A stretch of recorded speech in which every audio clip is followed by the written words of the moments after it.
Uh, Kathy taught photojournalism at NYU from 2001 to 2019. She's been honored with numerous awards. When she retired in 2021, the New York Yankees held a special ceremony at home plate before a game. They presented her with an autographed copy of one of her best-known photos of New York Yankee pitcher Dave Cone after he pitched a perfect game. Kathy was stationed in Miami for many years and then in New York City. And my sister and I have known Kathy since childhood. She lived right across the street from us. And my sister has stayed in touch with Kathy for many years. Please mute yourself if you have not been muted already. There will be time for questions.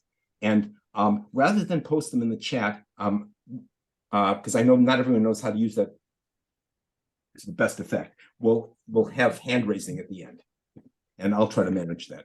So Kathy, welcome, and please go ahead. Thank you. Can you hear me? Yes. Okay. Hi, everyone. Thank you so much for spending time in your, it's actually morning there, but afternoon here in New York, for taking time of your Friday morning to join us here. And thanks to Dennis for organizing this. Can I just say a little bit, to be honest about how this came about? Dennis was very kind, and he escorted me around LA and asked in return if I could speak to this group. And I hope he's not terribly embarrassed, but he's turning bright red, beet red. But he was a good guide, a great tour guide. I don't know too many people in LA. So anyway, I wound up being into contact with Dennis, and he very graciously spent a day or two figuring out where we could go and driving and so on. So I thank you all for coming. I'm going to start in because we have we have a lot of photos to go through, and Dennis will manage the questions, and I'm going to share my screen, and let's hope this works out for you.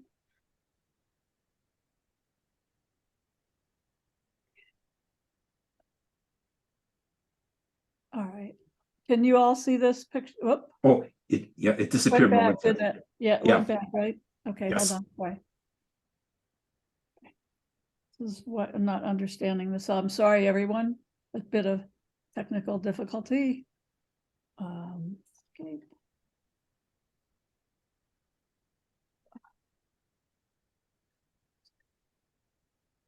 Okay. Let me just select these again.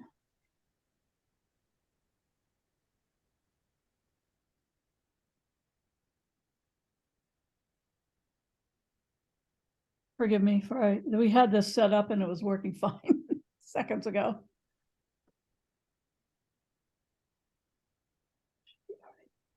I'm going to stop the screen sharing until I get this set up right. Okay. I just want to mention that Kathy told me that the AP, which has tons of her photos, changed their format and changed the access to it. So it made things more complicated.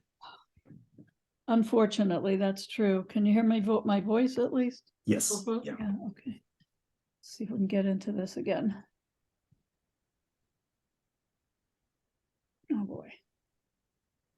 Maybe the other photo. I just want to check something here. There it is. Okay, can you all see? I'm not screen sharing at the moment, so let me get back to that.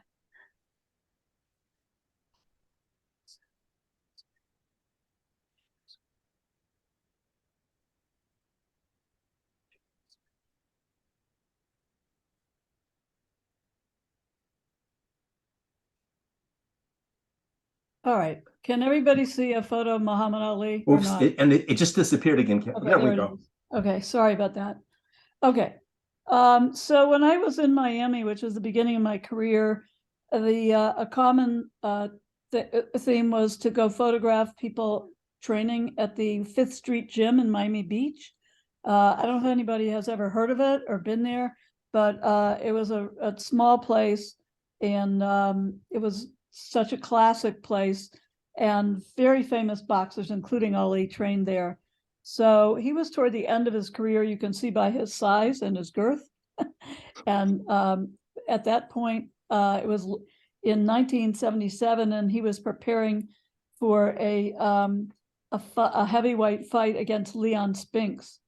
I assume he won, but I don't know that. I didn't check this out. I just have the date. It says it was in December of 1977. And this is one of his two trainers. It was Chris Dundee. He had a brother named Angelo Dundee. I don't know how much you know about boxing.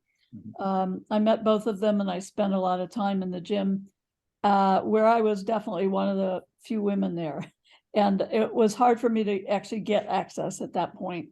I used to have to talk my way in every single time, even though I had credentials, even though I worked for AP. But it was, it was, I was a young woman. I wasn't a boxing writer. I wasn't known in the boxing community. So I just wanted to sort of give that little background on this. I covered him a lot during my career whenever he was in Miami. Oh, sorry about that again. Let's see if we can do this. And in this photo, this is the same time, and he's working out in front of a poster of that's for an upcoming fight. I have to move this. Uh-oh, did I toggle back? There we go. And let me just see if I can do this.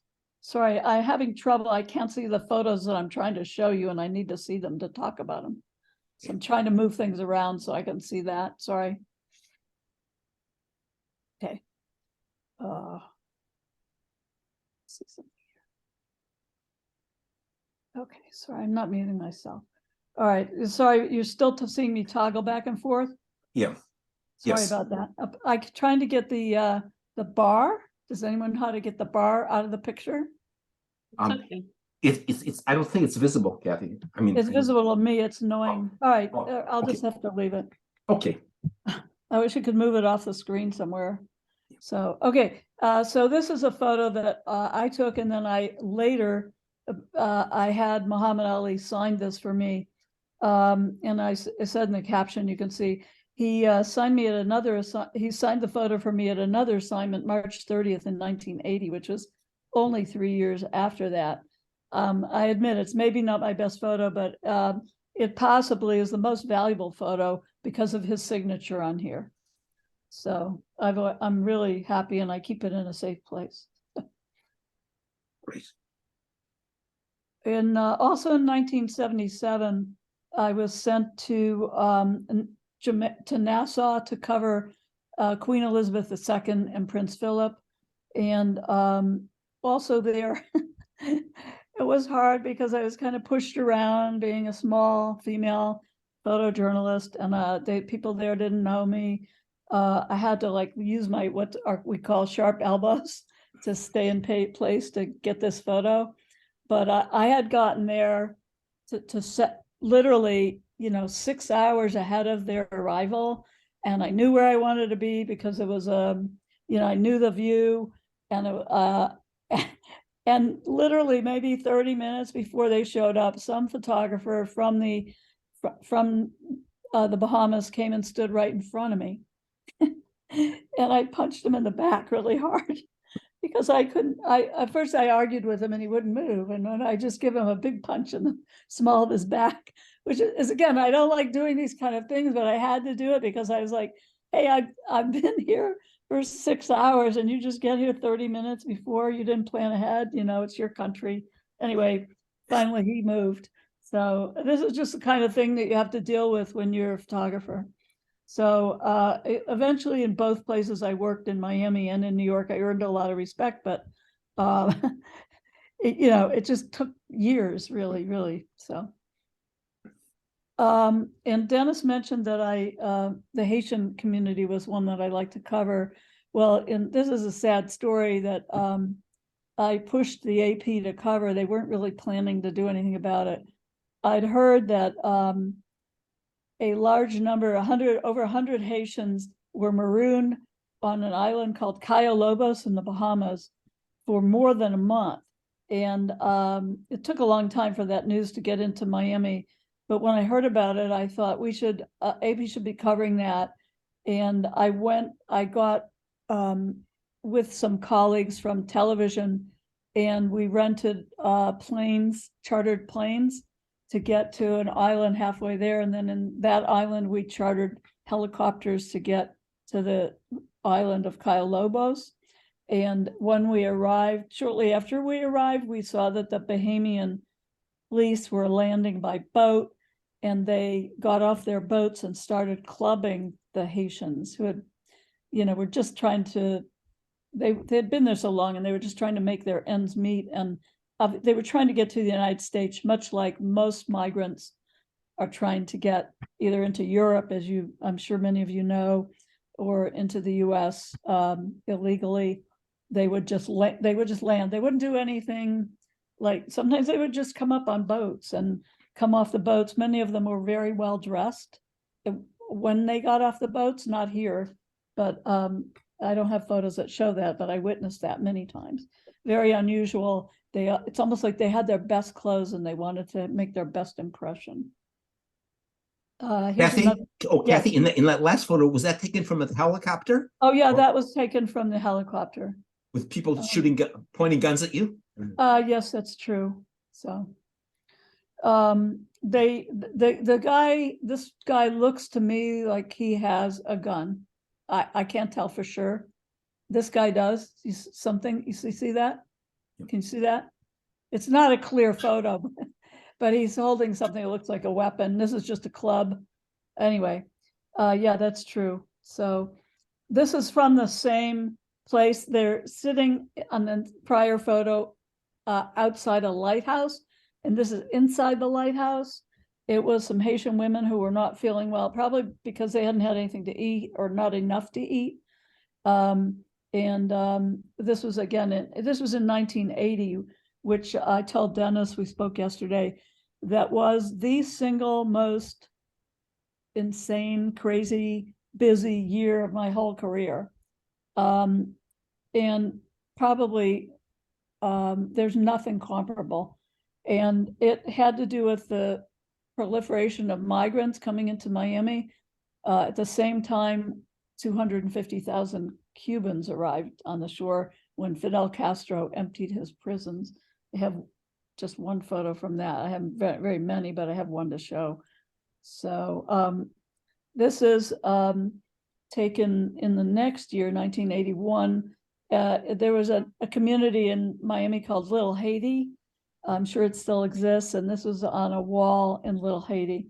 I became friends with an attorney who named Ira Kurzban. He's an immigration attorney, and also with a priest who, that's how I got into the community, through those two people. His name was Gerard John Just. There were drowning victims. One time they didn't land successfully. There were 33 Haitians who drowned north of Miami in Fort Lauderdale area, or Boca Raton north of there. And this is at a funeral for the Haitian drowning victims. I mean, this happened a lot, but this particular one, I went to the funeral. Okay, also in 1980, there were riots after 4 white police officers who had been charged in the 1979 beating death of Arthur McDuffie, a black motorcyclist. They were acquitted in a trial in Tampa. The trial had been moved to Tampa, Florida. And after that happened, everyone rioted. And the next morning, the first night, I assigned a freelancer to go out, and his car got smashed. And I was basically running the office because we had no senior staffers there, that we had only total of 4 photographers, and all the other 3 who had many more years of experience than I did were out of this country or out of Miami. So I was basically handling this big story by myself. But the next morning I was able to get out with the person that I mentioned, the photographer I'd hired to go out, with his smashed windows on his car. And I couldn't see so much out of the front window, but out of the side window rolled down, I saw this scene, and I picked up actually the driver's camera and took this picture with his camera because I didn't have the right lens on. And he eventually admitted it was my photo after a little argument about it because it was in his camera. again, it took years to get to that point, but we were friends for years, and we are still friends. He's a very well-known photographer named J. Scott Applewhite, who you might, if you ever look at photo credits, he works for the Associated Press and has worked in Washington, D.C. for many, many, many years. And he's younger than me, but not by too much. And he's a superb photographer. He was during the break into the Capitol on January 6th, he was inside and took pictures of people climbing up and down the walls. I'm sure you saw those photos. Some of those photos were his. Okay, I mentioned the arrival of Cuban refugees during what's called the Mariel boat lift. And this is also in 1980. So you have three huge stories. This particular picture was taken on May 6th in 1980, where a ship with over 200 people arrived in Key West. It says, in my caption says, in a 15-minute time span, Monday, when I guess when I was writing the caption, over 1,000 refugees arrived by boat from Cuba. I don't have the whole caption, but ultimately there were 250,000. And they arrived in Key West, and then they were basically bused up to Miami, where they were held in tent cities that were erected in the stadium parking lot and places like that, like the Orange Bowl Stadium. This is inside one of the tents, which we had access to. It's a man named Reynaldo Sanchez Vitia. He's admiring a statue of San Lazaro, the patron saint of Cuba, while lying on a cot in his tent. And the temporary living quarters had been set up there. And he told me he was a Catholic and said he was not allowed to practice religion in Cuba, and that he found that statue on a pile of donated clothing at the camp. In 1988, shortly after George Herbert Walker Bush was elected president, he's still president-elect in November. At this time, it was like early in November. Yeah, November 12th. So it's like maybe the day after, a couple of days after he was elected. And he came down to Florida and stayed at a house in Gulfstream, Florida. And I was assigned to go up there, and I went there bringing a long lens, because only time I've ever covered a president, it was with a 400 or 600 millimeter lens, very long telephoto lens. And I wound up driving up to the town and finding out that it's the only kind of parking in the whole town was private, and you had to be a resident to park there. So I had to drive to the next town and then walk back on the beach, which is, I know that the area up right by the water is, how do you say, it's public property. And from having done prior assignments, that even if people have a house, you can pass, in front of it, but you can't like camp out there or something. So anyway, I walked from the town before that up to Gulfstream with this giant lens and probably another lens in my pocket. Well, I was there for about 5 minutes, and there were about 5 colleagues, or 4 or 5 colleagues of mine were there. That's how I knew I was in the right place. And some tape, like crime scene tape, do not cross. And I wasn't there for 5 minutes, and the door popped open, and out pops Barbara Bush wearing a bathrobe, and underneath a bathing suit, probably some flip-flops or something like that, sandals, and their dog, and then George Bush, and also in a bathrobe and with his fishing gear. And instead of going straight to the water, he came right over to the group of us, which was, again, unusual, like right to us, and started shaking the hands of the onlookers. There were about maybe 5-10 onlookers there, and the 5 of us journalists. And I had to drop this expensive lens into the sand and switch quickly to a wide lens so I could photograph that. And I did get some photos, and he did stop to talk, and he did shake my hand, and it was really different from any other time I'd cover a president. So it was more relaxed, let's say, even though there were Secret Service there. So And this photo I found recently. This is a photo of me, second from left, with my colleagues on the beach. That's the equipment I had. And you see the police line, do not cross. It doesn't say crime scene, but, and then this is the water. It was really nothing special. I mean, it was a small house, and it was right behind us that Bush went into the water for that photo. And that first day I was there, I had a colleague, actually it was J. Scott Applewhite, the man I was referring to, who had been at the January 6th insurrection at the Capitol. He processed the film and got I think we were shooting film then. Yeah, it was early 90s. And he processed the picture, got it out. It ran everywhere on the front pages of every newspaper all around the world almost. And the next day, like 20 more photographers showed up. And unfortunately, Bush did the same thing. So everybody got the same photo. So it's no longer much of an exclusive to this small group of photographers photo. So, okay.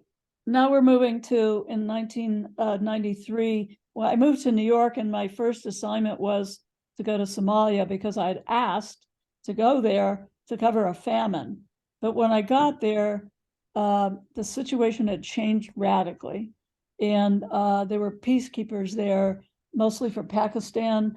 And there was a lot of violence, and it was such a chaotic scene that 3 weeks after I left, the colleague who replaced me was killed. And there was such anti sentiment against journalists and sentiment against Americans, because Americans had been there, but mostly distributing food. They had been there for that.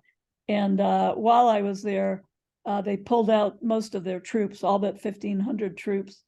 And anyway, this is what happened. So on this particular day, Somali gunmen killed 22 Pakistani peacekeepers and 23 Somalis, according to officials. And I'm just going to show you some more. There's a bunch of, not very many photos from there, but that was the most dangerous assignment I ever did. And after that, I switched to sports. I didn't really, not just totally sports, but I didn't really want to cover conflict. I found that I was not well suited for it. Kathy, do Yes. you want to share the story you told me yesterday about being the only Caucasian woman in the neighborhood, and you were not wearing traditional Islamic garb, and you had to Yeah, well, that was part of the problem too. So back in 93, I have to say, I am almost 100% certain, this is personal, that the group called Al-Shabaab, which many of you have heard about or read about, was in Somalia at this time, but they weren't named and they weren't known, and the US didn't know about them. So I think they were fomenting this unrest. So on the day that I photographed this, I had been sent into the countryside to look for a young boy who one of our other photographers who'd been there 6 months before me had done a story, and I was trying to find that boy and do more on him. And we were trying to follow up, and I was with some minders, people who have guns and also speak the language. We were in a car, they were driving. There were two of them, and I was in the back. And they got word somehow, because it's primitive cell phones at that time, but they got word that there was a lot of chaos and violence in the city and that we should go back. So we left and went back. It was a 2-hour drive away. And granted, the roads there are not good at all. And we got into the border of the city, and the minders told me to get down in the car. I was a white woman in a predominantly, Black African country, and I didn't have the proper covering, like the women in the back through the window of the car. I didn't even know at that time I should be covering, my arms, legs, face, except my hair. And now, of course, it's sort of taken for granted, and journalists do that. At that time, I was not informed about that. And even the other journalists who were there, who were Western, did not wear proper covering, the women. So I was definitely not welcome, and it was made known to me by people throwing things at me and such most of the time, that I was not welcome. But I didn't understand until after the fact that's why. So I'm sure many of you probably have questions about that, but I have to say, at the time, we were just not as aware, so as we are now about it. Is that, Dennis, was that what you wanted? Yes, thank you. Yeah, I thought that was interesting. Yeah, okay. Also, is in 1993, David Dinkins was running for a re-election as mayor of New York, and I covered him campaigning with healthcare. He's hugged by a healthcare worker. It says here, a new poll released on Tuesday indicated that Dinkins and his opponent, Rudy Giuliani, were deadlocked in the race for mayor. I didn't look this up. I should have. I'm going to assume that Giuliani won that election. I think Dinkins was a one-term mayor. Does anyone know that offhand? So you're all LA people. Nobody has any New York connections? Okay. Okay. Back to Somalia. These got a little mixed up. This is women taking a food distribution from the World Food Program. They're taking bags of maize, huge, heavy bags, in June of '93. I was basically there for about 6 weeks. It was the first time in more than a week that the World Food Program was able to distribute food. The UN and most aid agencies suspended food operations during the unrest in the city.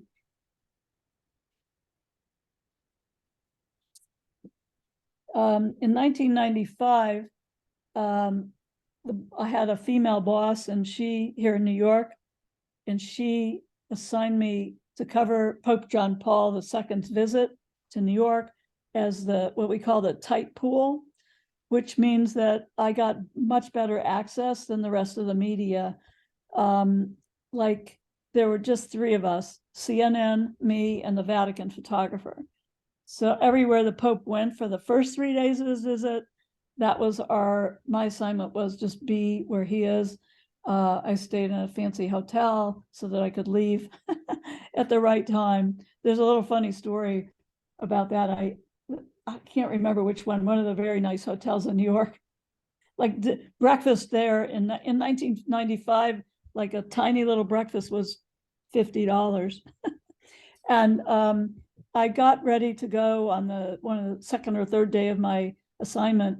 And Dennis, you didn't hear this story yesterday. The elevator opened and it was all cardinals and me. And I had all my cameras, and of course I'm not a cardinal, but they said, they all laughed. I said, I don't know if I should get in this elevator. And they said, oh yeah, you're welcome. Come on in.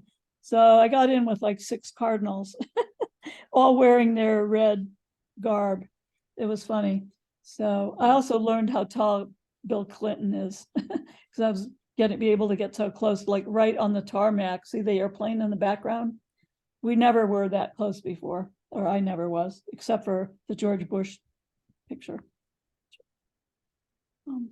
I covered a lot of sports. Remember, I was telling you I really wanted to switch away from any kind of conflict. So instead of traveling around the world, I mostly did a lot of sports, and something I had always done and was good at. This is not a sports event, but it's sports related, with Magic Johnson autographing a young New York Knicks fan, her t-shirt, her sweatshirt or t-shirt, not sweatshirt, excuse me.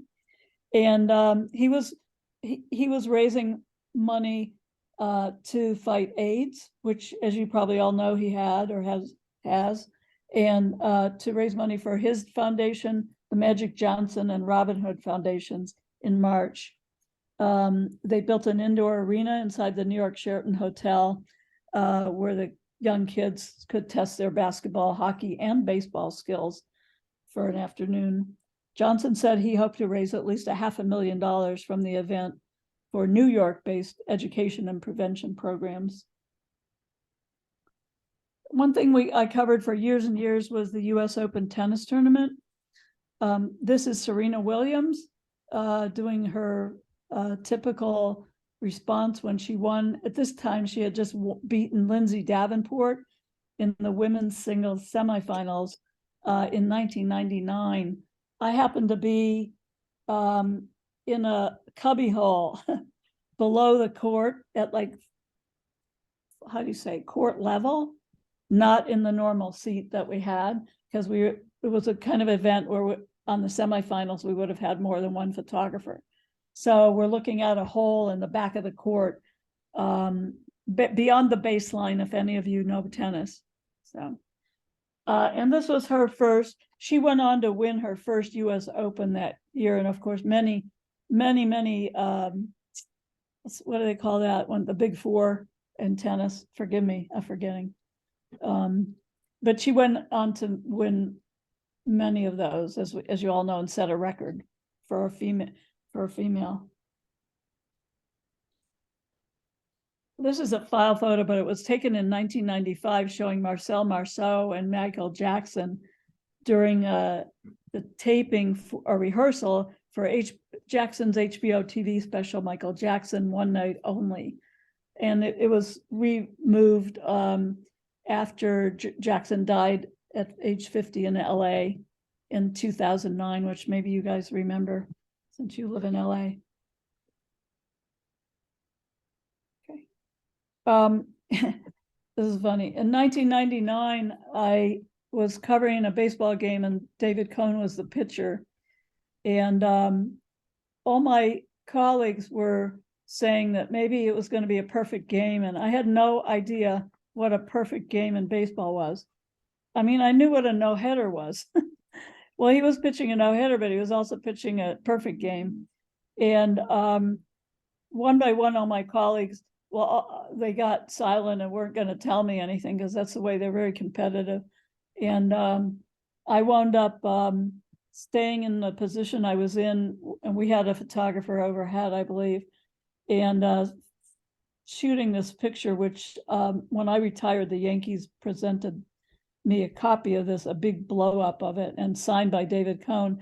He's not one of my favorite players, but in you can see Joe Girardi on the left holding his leg, and manager Joe Torre on the lower right, some of his teammates, and then in the background, no runs, no hits, 9 innings.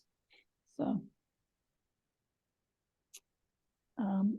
this is New York Knicks Patrick Ewing after the Knicks lost to the Indiana Pacers in Game 6 of an NBA Eastern Conference Finals basketball game in Madison Square Garden.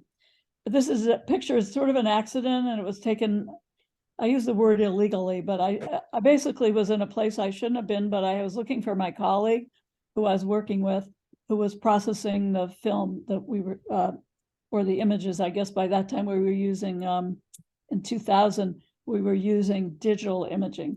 So he was probably collecting, I thought he was going to come collect a disc from me. And anyway, I didn't find him, and I went looking for him, and I passed the locker room and I saw Ewing sitting in there by himself like this. And he was the face of the Knicks at that time. So I stepped in for a second, quickly took this picture and got out, because basically photographers were not allowed in the locker room. He didn't really even acknowledge me. He was like, he stayed in that position the whole time. He didn't even, I think he was just lost in thought and really disappointed. So it may have been his last time to that he felt that he could be competitive.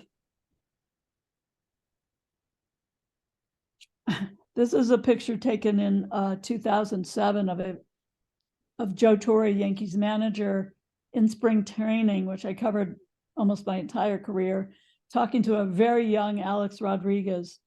It was retransmitted or resent when Yankees general manager Brian Cashman said that the Yankees should rally around Rodriguez, or A-Rod, following a book in which Torre portrayed A-Rod, a divisive figure in the New York clubhouse. So that's when they reran the photo. It was just one of those things I took from the other side during a game. And I covered spring training for every year until maybe the last 5. So I did it when they were in Yankees were in Fort Lauderdale and the Dodgers were in Vero Beach. I don't know if any of you are baseball fans. It goes back a while.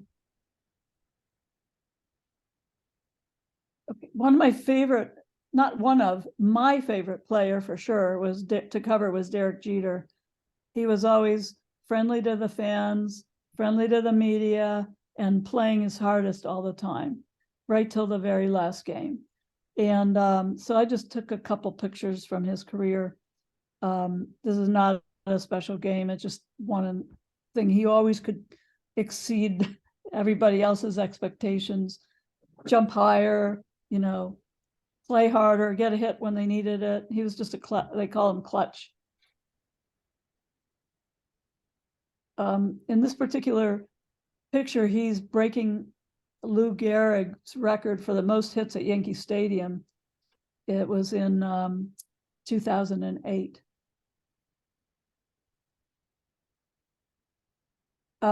This is Mariano Rivera, the Yankees, what they call closer. After the team won beat the Red Sox to win the American League East Division Championship. That year they went on to win the World Series. And the only time we were allowed in the locker room was for celebrations after a championship or something like that, after this title was won. And this is a personal favorite. It's Derek Jeter clowning around with Yogi Berra, holding the World Series trophy on his head, which I'm sure it's pretty heavy. It's just before the Yankees' home opener spring training baseball game at Steinbrenner Field in Tampa, Florida.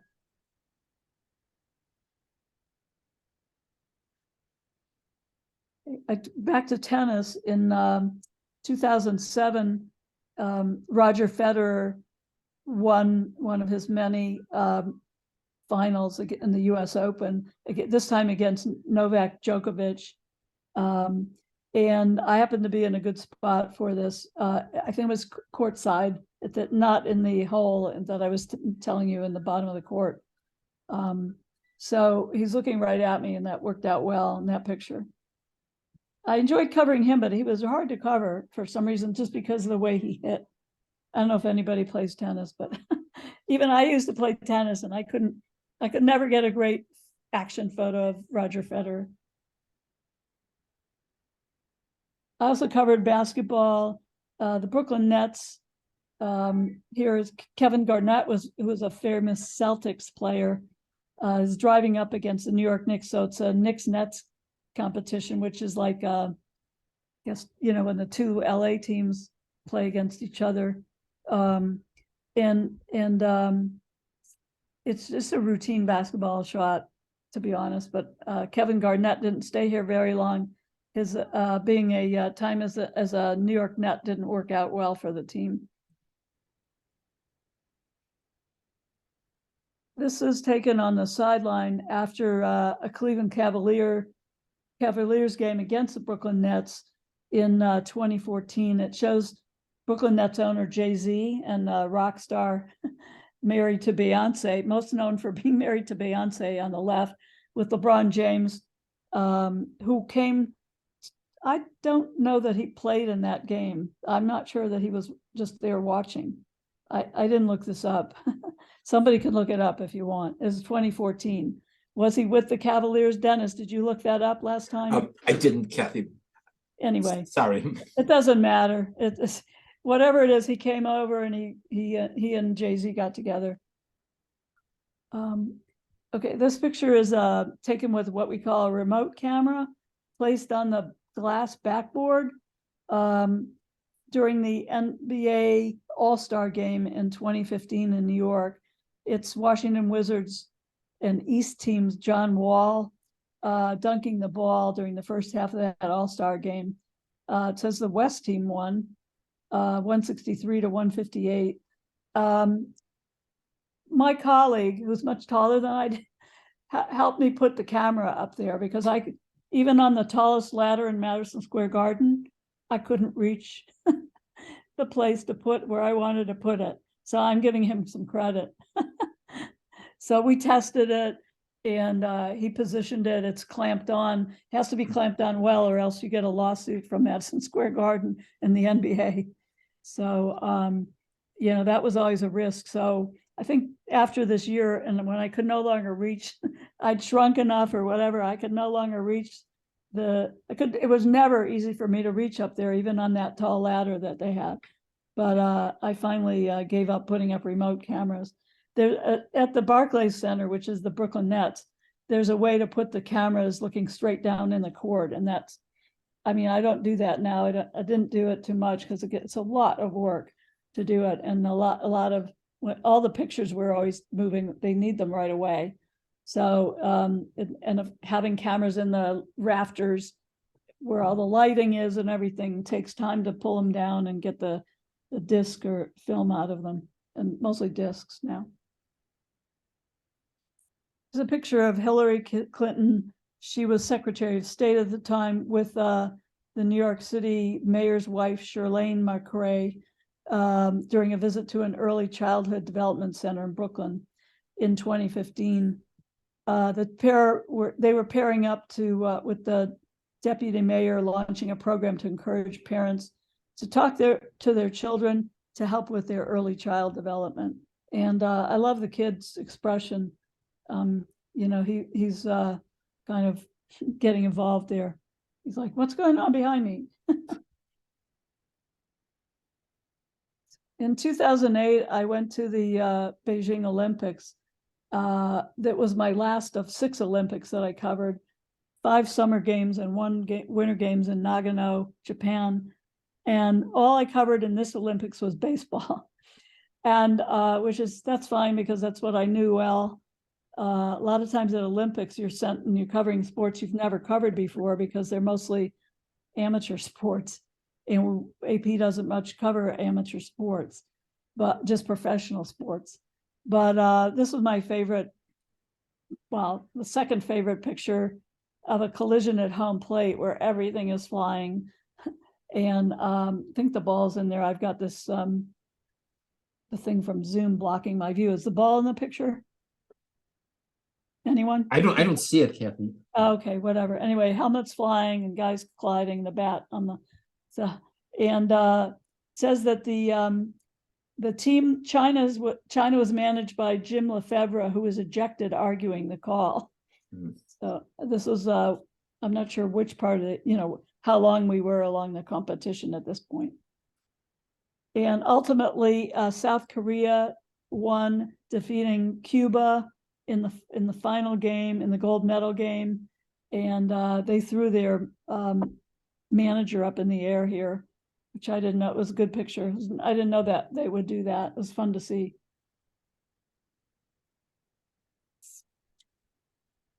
In hockey is not my favorite sport to cover because it's so fast. And I always felt like I was behind the puck and doing something wrong, which I was usually. But there's a typo here. It says Joe 2nd, 2014. I guess it's January 2nd. It's Ryan McDonough, who's a defenseman at that time for the Rangers, leaping up after one of the left wings named Chris Kreider scored, tying the game with less than a minute remaining during the 3rd period of Game 3 of an NHL Stanley Cup playoff game at the Eastern Conference Finals.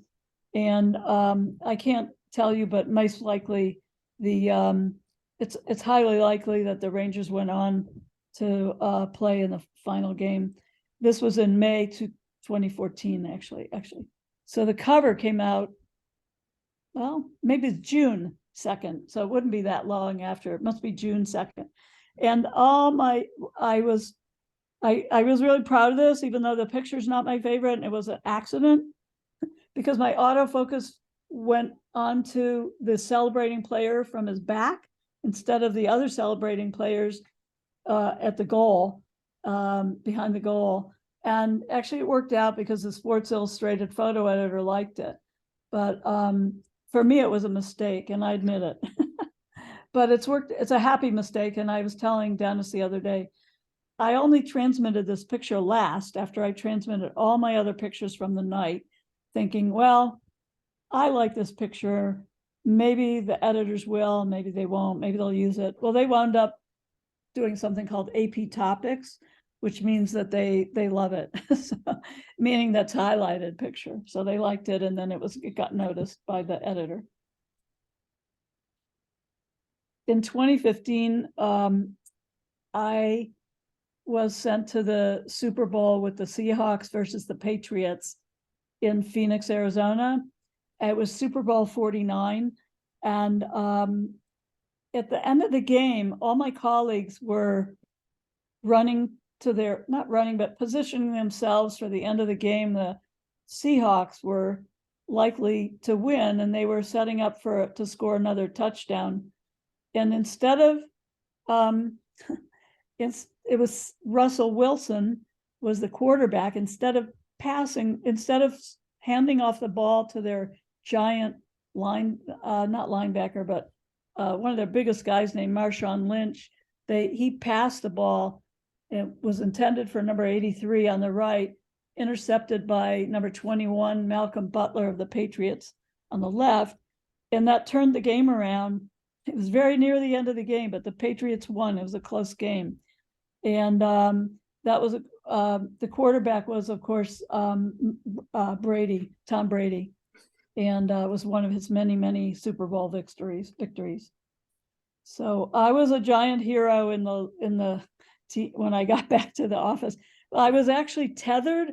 We were using digital cameras, and they had a live phone line into my or Ethernet cable, not a phone line, into my camera, so that the editors in the workroom could see the pictures as soon as I shot them, which is not great because that means they see every piece of crap that you shoot. So, good photos and bad photos. But this one was one they liked, and it turned the game around. So it was a picture of the game. And this also ran all over when I was flying home. I kept getting all kind of kudos from my friends all over the world. It's pretty cool. So I was very excited. It's not my favorite photo, by the way. So, but it got probably most noticed than anything else I've ever taken. This is what we call a feature photo on a day when not lots going on. It was end of June in 2016. And on those days, I would just walk around downtown Brooklyn looking for something scenic in the background and something cool to happen in the foreground. And this couple on the right were posing for wedding photographs with the Brooklyn Bridge in the background. And they actually live in New York, but they were from China, and they were planning to wed in October. The photo was taken in June. And so you see the woman her comfortable sandals and flowers are right here in the foreground, and a nice kiss in the background on the right. Anyway, it was nice. I thought it was nice lighting, nice background. Okay, that's all the photos. And of course, I could have shown many more, but this is how I got my start. I mean, maybe it's my father showing me a stereo camera at our home in Detroit, Michigan, around 1953, I think. And so my dad was an amateur photographer, and he basically showed me how to process film when I was much older than this. And he let me use his darkroom. And when they moved, we had a darkroom in this house, I think, but yeah, we did. And I was scared to go in it. It was a black room. And as a kid, it was scary to me. So it also hadn't been used in a while. I don't think my dad was actually using it every day. And, but this is where I got my start. And here's me with that camera. I love these two photos, and I only found them when I was cleaning out the attic at my parents' house. So it doesn't mean that I took pictures from the time I was 3. I did not, but I did take them when I was 10. I think I started doing more. So, and here I am at spring training at the Yankees when I was quite young, with 4 cameras, which is probably why I have neck and back problems now. And these were, they all look like film cameras to me. So I have a 500 millimeter on the right shoulder, a 300 millimeter around my neck, and a wide angle around my neck, short where my hand is. And then on the other side, I have some kind of a mid-range zoom lens. Too many cameras and too many lenses. I definitely don't do that anymore. I would just go with 2. So I found this one while looking for photos. It's Darryl Strawberry, he was an LA Dodger for 2 years in 91 to 93. And he was famous for being a New York Met and with other teams.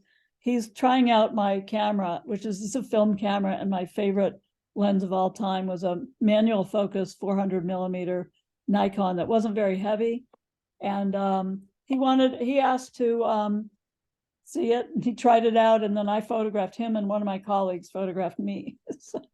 So here I am also with 3 cameras instead of 2. Too much, but you have to have sort of a mid-range lens and a wide lens and a long lens to do sports, and especially at spring training where you don't know what's going to happen next, really.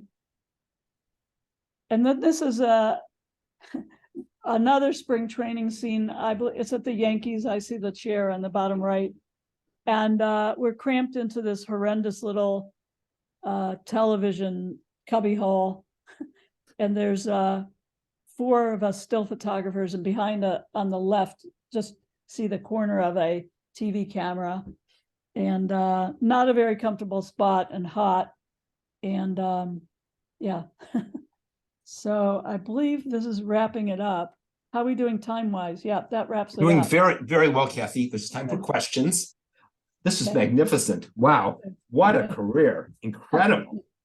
So Thank you. you can unmute yourself if you wish to, and if you have questions, and I'll try to, if you put your hand up, I'll try to acknowledge, if you're on camera at least. Anyone have any questions to start? Oh, Tony. What are you currently shooting with, and do you do it just for fun now that you're retired? Yeah, I definitely do. I photograph birds now, and they're a lot harder than athletes. Way harder. They're smaller and they hide behind leaves, behind branches, and it's a big challenge. So, and I found out there's 1 million wildlife photographers in Brooklyn where I live. So it's actually almost more competitive than what I used to do. But I'm shooting with a Sony, what they call a bridge camera. It's a RM10, let me think, Mark IV. Yeah, it's a Sony camera. So it's a digital camera. And I guess I could get it and show it to you. You want to see it? Oh, no, I was just curious. And then at what point did you switch to using a digital camera? Well, I switched, certainly not willingly. AP switched in the early 90s, very early. We were among the first to adopt that technology, and we helped pioneer it. Ironically, we helped pioneer it with Kodak. That didn't work out well. Canon turned out to be the better choice, and Reuters, our competition, and UPI were using them. And we switched over ultimately to Canon cameras for a long time. And then more recently, Sony outpaced Canon and Nikon. Those are the top 3. And we switched to Sony cameras in the last 5 to 8 years, something like that. And now they come out that still apparently have one of the best, but they're a lot. Canon caught up, Nikon caught up. I talked to some of my birding friends with what they have, and some of my photo sports friends. Did that answer the question? Yes, we have Nikon in our house, and it took my husband a long time to convert to digital, and it's hard. Over with all those heavy lenses that you were carrying. Yeah, it's actually the Sony camera is much lighter.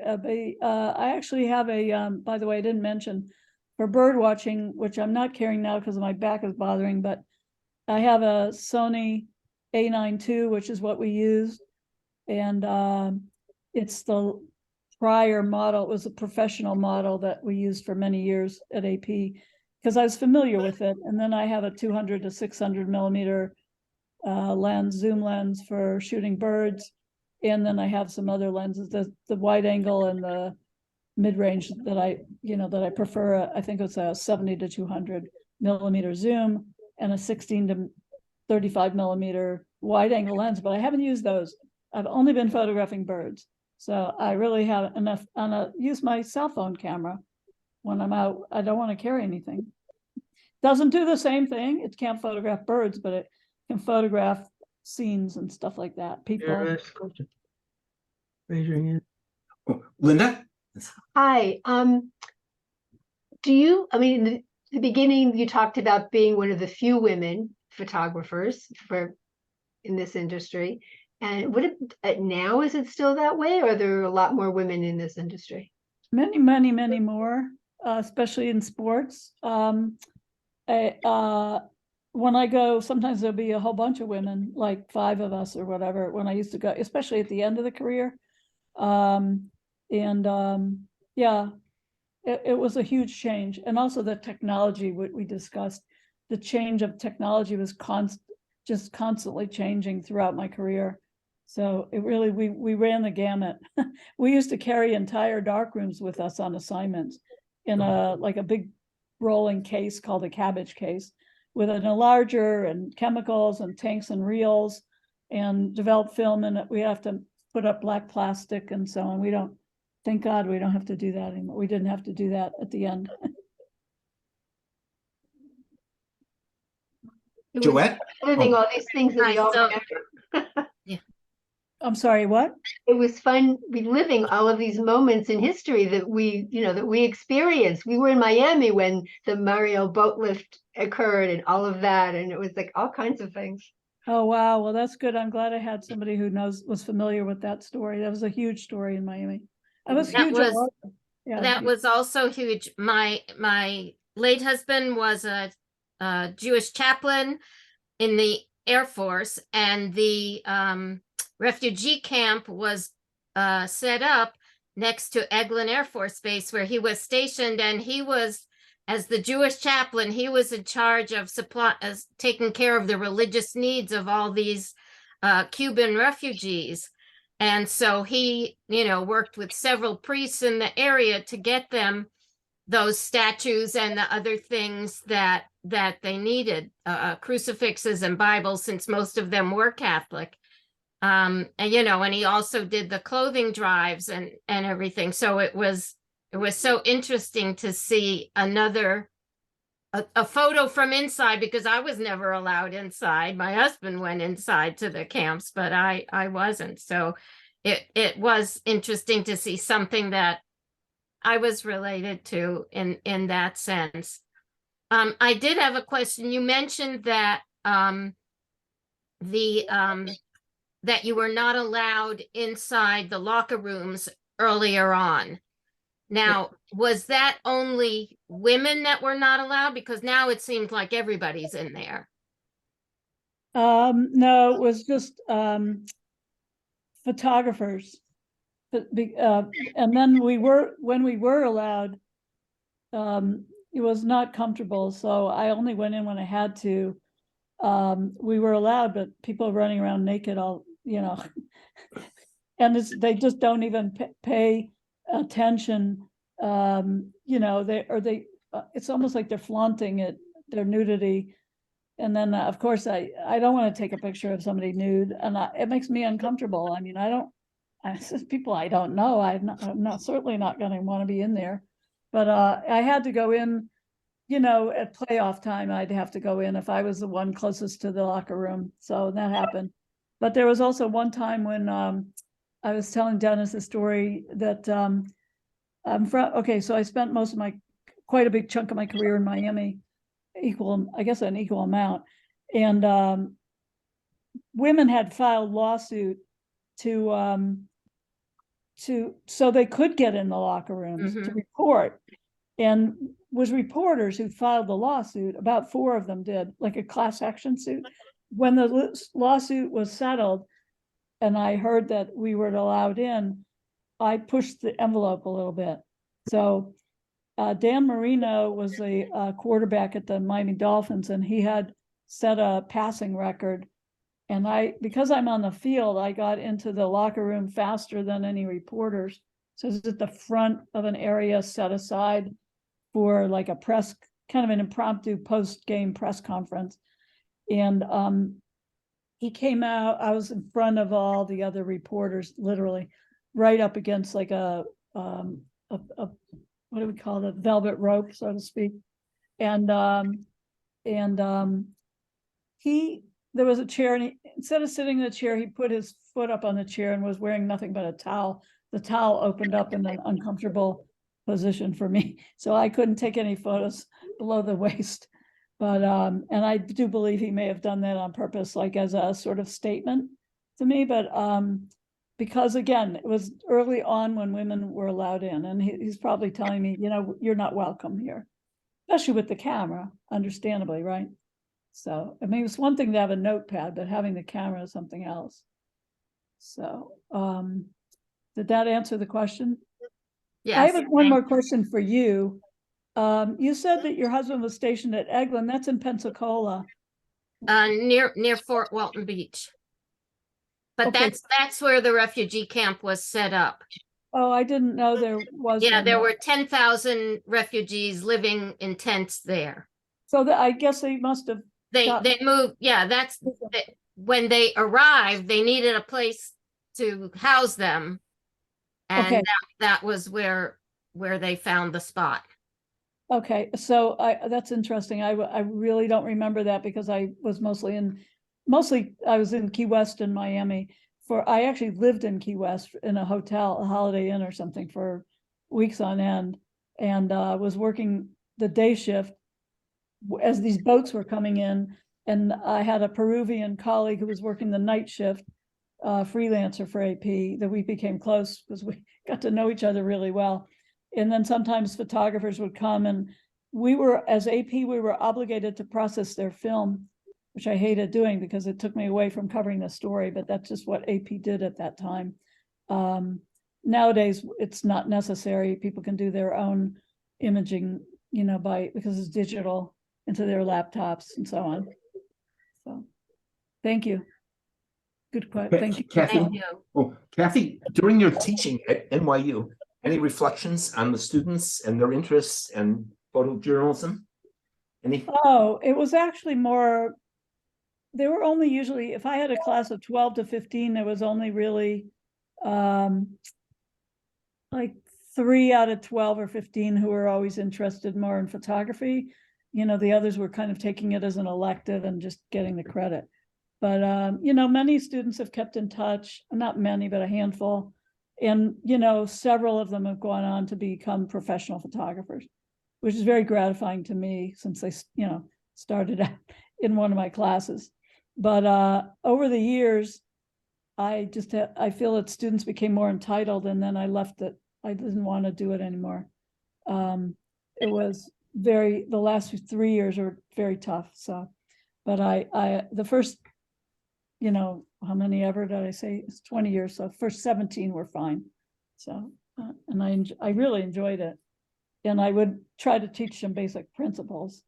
So, and you know, the cameras changed all the time. So every year I would have to research amateur cameras in the price range that students could afford, because they weren't cameras that we used, to see what would be appropriate for them and recommend these. And then, you know, students would buy what they could afford or what their family was paying for them to have. And, you know, I would send them out on assignments. But one thing they did say, that I think ultimately they preferred to go out as a group than as on their own. And I sent them out on their own a lot because I wanted them to explore the city more than just the area around NYU. So that was my pet peeve, was that they never left the area beyond Washington Square Park, which is close to the university. So I wanted to them to get out in the boroughs. There's so much going on in New York, so much diversity and so on. I wanted them to see that. So. Tony, did you have another? And then Tony and then Sheila. What was your favorite subject to photograph? Because you have such an extensive career in so many varied subjects and activities. Well, earlier on, I loved baseball, and then I started hating it as the game slowed down so much, which you all know about because they just changed the rules. And apparently the rules have sped up the game. And there's more, I think I read there's more stolen bases since 2012, you know, the most since 2012 already in the beginning of the season here. So like I said, I used to love baseball, and I also used to love going out and shooting feature photos. So when nothing was going on, I'd go in Miami to Miami Beach or walk on the beach and look for unusual pictures. And in New York, of course, usually not so much in the middle of the city, but wherever people were stopping and relaxing, like by a fountain or by the water or in Battery Park City or, places like that, parks, etc. Does that sort of answer the question? Thank you. Okay. Sheila, unmute yourself, please. Did you study art before you became a photographer? I Do you did. recommend that potential photographers study art or design or anything in order to get? You have very obviously a wonderful artistic eye, and I'm just wondering if it just came naturally or were you taught? Well, I studied art a long time. When I was a kid, my mom sent me to Detroit Institute of Arts for art classes. So I was always painting and drawing and making sculptures. And yes, the answer is yes. And then when I took up, I basically got out of, I went to art school. When I got out of art school, I had to get a job. And I thought, what can I do that will pay money, which was photography. So I tried to do that. Took a long time to get established, but 3 years or so, but with very, very humble beginnings, starting at a place called the Spinal Column, which was like a pink tabloid that was thrown on your front doorstep, and probably people used it for the bottom of their bird cage. So I did start there, and I got fired from that job because they wanted me to write wedding announcements, which I didn't know anything about, and then they wanted me to do real estate photos. So in between those two things, responsibilities, I would take feature photos, and they wound up getting rid of me after a few months. But it was fun because there was a bunch of colleagues who were like, I called them the gonzo journalists. Does anybody remember Hunter Thompson? We were in a little trailer by ourselves behind the actual place where I guess ads were sold, small paper outside of Detroit in suburban, not even suburban Detroit, it was beyond suburbs at the time, in one of the lakes. And yeah, I really enjoyed that. That was my very humble beginning. So yes, I studied art. Yes, I had humble beginnings. And then I went on freelancing for another paper with an unusual name called The Observer and Eccentric newspapers outside of Detroit. And but I was really lucky because a young photo editor took me under his wing and taught me a lot. And there was a 16-year-old photographer there who was really good. And I learned from him, believe it or not. He wound up working at the LA Times. His name was Gary Friedman, and he died, unfortunately, about 5 years ago. But he was an excellent photographer and an excellent teacher, and very patient. I don't know how patient he was, but he was a good teacher. So. Maybe one last question, if there is. Kathy, thank you so much. This is wonderful. What a marvelous career. And thank you for speaking with us. And thank you everyone for listening and for being having me here. I know this is not what you normally, you have more like musical things and like that. So I'm an interloper, but thank you very much. I really enjoyed it. And I also wanted to thank my sister again for keeping in touch with you all these years. She made this possible too. Yes, your sister back in Detroit still has definitely, it was her idea, I think. Yeah. Thank you all for listening, and Thank you. and Thank you so much. maybe I can join in some of your. I'm not a person who's I've sort of thought about that. Sort of the timing of LA time and New York time doesn't make it possible for me to join, but for this I joined. So thank you very much. Thank you. Thank you, Kathy. And Dennis. Fabulous. Stephanie, thank you. Fabulous. Thank you. And thanks, Dennis, Thank for you, arranging it. Dennis. Yes. Thank you, Dennis. Thank you, You're- Dennis.